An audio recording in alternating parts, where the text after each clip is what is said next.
ఒక దినం రానై ఉంది. ఒక్కరు కాదు, లక్షలాది మంది, కోట్ల కొలది పైకి ఆకర్షింపబడుదురు. ఈ మాట మీరు నమ్మాలి. అంటే నేను కొన్నిసార్లు ఇట్లన్నీ చాలా ఆలోచన చేస్తూ ఉంటాను. సో బైబిల్ గ్రంథంలో కొన్ని అద్భుతాలు ఎట్లా ఉన్నాయో. 6 లక్షల ఇశ్రాయేలీయులను మోషే అరణ్య యాత్రలో నడిపిస్తూ ఉన్నాడు. 6 లక్షల మంది ఒట్టి పురుషులు మాత్రమే. స్త్రీలు పిల్లలు కలిసే లోపల ఎన్ని లక్షలు ఉన్నారో మనకు తెలియదు. అంతమంది అరణ్యంలో వెళ్తా ఉన్నారు. రాత్రిలో కూడా వాళ్ళు నడిచినారు. అంతమందికి లైట్ కావాలంటే ఎన్ని బల్బులు కావాలి ఆలోచన చేయండి. ఎన్ని జనరేటర్స్ కావాలి ఆలోచన చేయండి. ఎంత పెద్ద లైట్లు కావాలి.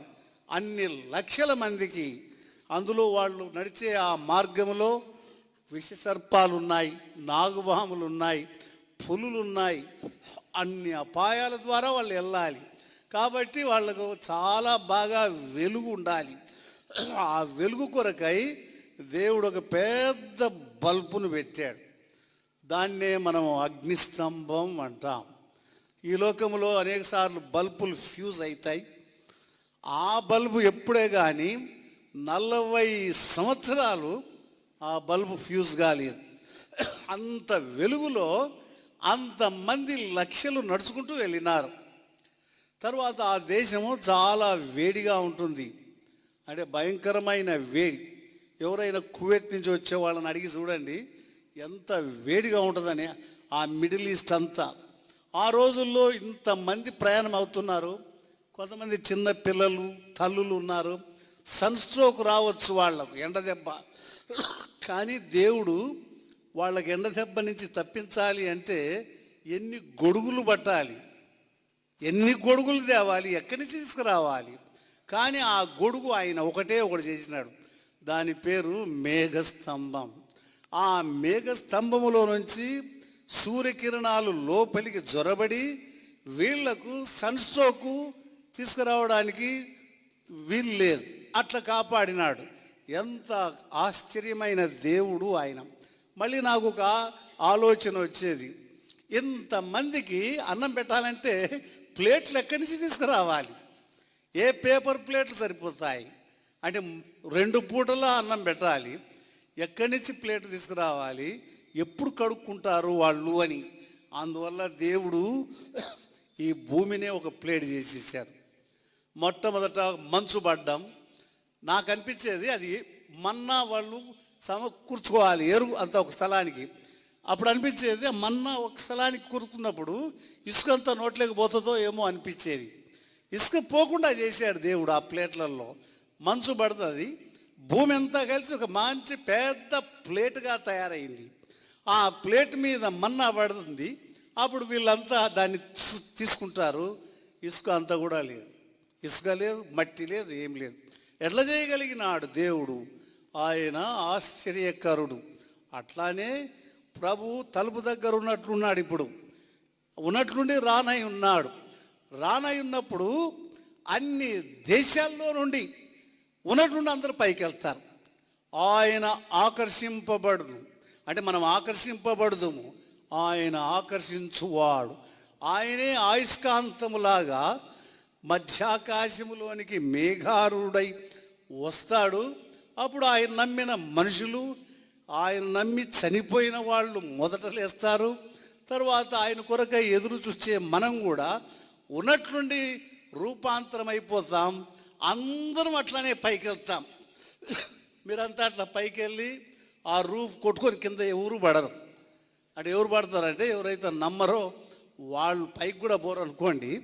ప్రభు నమ్మిన మనుషులు అయితే ఆ మధ్యాకాశములో ఉండే ఆ అయస్కాంతం నన్ను ఆకర్షించుము, మేము మీ యొద్దకు పరిగెత్తి వచ్చేదమని అంత స్పీడ్గా మనం ఆ మధ్యాకాశములో ప్రభువును ఎదుర్కొంటాం.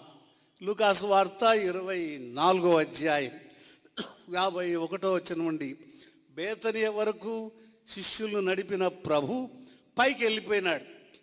పైకి వెళ్ళిపోతే వాళ్ళు ఆడ స్టేషన్లో చేరినాడో లేదో అనుకుంటారేమో. అంత లోపల 2 అక్కడి నుంచి వచ్చినారు, ఆయన చేరుకున్నాడని చెప్పేశారు.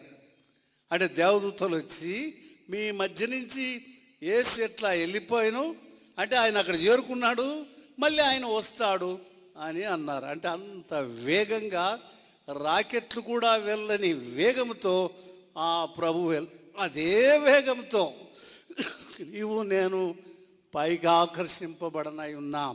రాకెట్లు కనిపెట్టినప్పుడు గంటకు 18,000 మైళ్ళు అవి స్పీడ్గా వెళ్తాయి. ఇప్పుడు 25, 28 కూడా వెళ్తూ ఉన్నాయి. కానీ మనమైతే ఈ రాకెట్లను మించి అధిగమించి పైకి వెళ్ళగలం. అంటే నక్షత్రాలను దాటి మూడో ఆకాశంలోనికంటే పరలోకానికి ప్రభువుతో కూడా వెళ్ళనై ఉన్నాం. నన్ను ఆకర్షించుము, మేము నీ యొద్దకు పరిగెత్తి వచ్చేదము. అర్థమవుతుందా అండి? ఇవి నిజంగా జరిగే విషయాలు. ఇది వేదాంతం కాదు, ఒక ప్రసంగం కాదు. అది ఎప్పుడో ఈ దినాలలో ఎప్పుడో ఒకసారి ఇది జరగనై ఉంది. ఏది? నన్ను ఆకర్షించుము, మీ వద్దకు మేము పరిగెడుతూ వస్తాం, అంత వేగంతో ఆయన్ని కలుస్తాం అనేది చాలా ఆశ్చర్యం. ఎంత ఆశ్చర్యమో ఆశ్చర్యం గురించి వివరించలేం. అంటే మనుషులు పైకంతా ఉన్నట్టుండి పైకి వెళ్ళిపోవడం అన్నమాట. తార్సువాడైన సౌలు ప్రభు వలన దమస్క్ మార్గాన వెళ్ళేప్పుడు ఆకర్షింపబడ్డాడు. అపోస్తుల కార్యాలు 9వ అధ్యాయం 4వ వచనం ప్రకారం. ఆ తరువాత ప్రభువును వెంబడించిన వాడు ఆయన్ను చూస్తూ ఆయన దగ్గరికే పరిగెడుతూ జీవితాన్ని గడిపినవాడు. కొంతమంది ఇప్పుడు మనల్ని మనం పరీక్షించుకుందాం. ఒకవేళ మీరు ఆరాధన చేయమంటే చేస్తారనుకుంటాను. ప్రభువా మమ్మల్ని ఆకర్షించినావు, మేము మీ వలన ఆకర్షింపబడిన మనుషులం, మీకు చాలా వందనాలు. కానీ ఇప్పుడు ఆకర్షింపబడిన మనం ఆయన్ని చూస్తూ వెళ్తున్నామా అనేది ప్రాముఖ్యమైన ప్రశ్న. కొంతమంది ఏం చేస్తారు? ఆయన్ను చూస్తూ పరిగెత్తడానికి కొన్ని అడుగులు వేస్తారు, 5 అడుగులు వేస్తారు, అక్కడ ఆగిపోతారు. ఇంకో 10 అడుగులు వేస్తారు, అక్కడ ఆగిపోతారు. ఇంకా 20 అడుగులు వేస్తారు, మళ్ళీ వాపస్ తిరిగి వచ్చేస్తారు.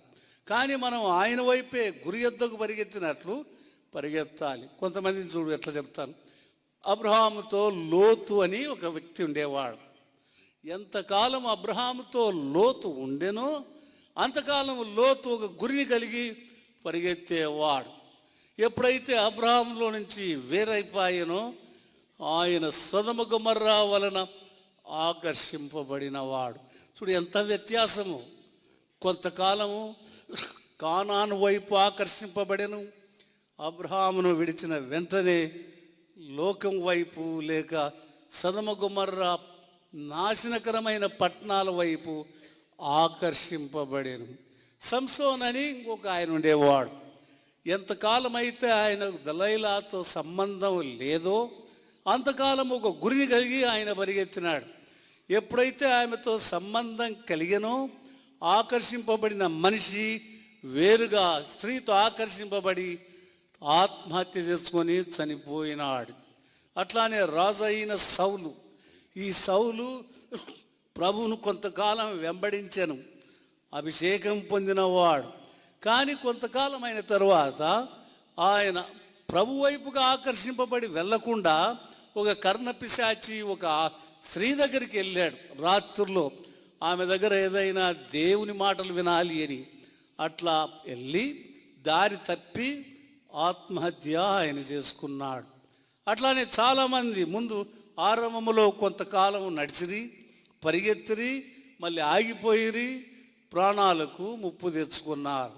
ఇస్కరియోతు యూదా ఆ మనిషి ప్రభు దగ్గరనే గడిపాడు జీవితం అంతా. ప్రభు దగ్గరనే ప్రార్థనలు నేర్చుకున్నాడు. కానీ డబ్బు సంచిని ఆయన మోసేవాడు. ఆ డబ్బు ఆయనకు సర్పమై ఆయన్ను కరిస్తే అంటే ఆత్మహత్య ఆయన చేసుకున్నాడు. తరువాత అననీయ సపేరాలు అనేవాళ్ళు, వీళ్ళు దేవార్పితమైన డబ్బును ఆశించి అబద్ధాలు చెప్పారు దేవునికి. అబద్ధాలు చెప్పి ఇద్దరు అందరి ఎదుట చనిపోయిన వారు. అంటే ఏమిటిది? ఆకర్షించువాన్ని ఆకర్షింపుతూ వెళ్ళాలి, ఆకర్షింపబడి. కానీ కొంతకాలమైన తర్వాత ఆగిపోయిన వాళ్ళు వీళ్ళందరూ ఆగిపోయి ఇట్లా అయిపోయినారు. ఇది మనకు ఒక పరీక్ష. మనం ఆగిపోయామా, ఆయన వైపు పరిగెడుతూ ఉన్నామా? ఎక్కడ ఆగిపోయాం, ఎందుకు ఆగిపోయాం, దాని వలన కలిగే నష్టం ఏమిటి అని మనం ఆలోచించాలి. కాబట్టి నన్ను ఆకర్షించుము, మేము నీ యొద్దకు పరిగెత్తి వచ్చేదము.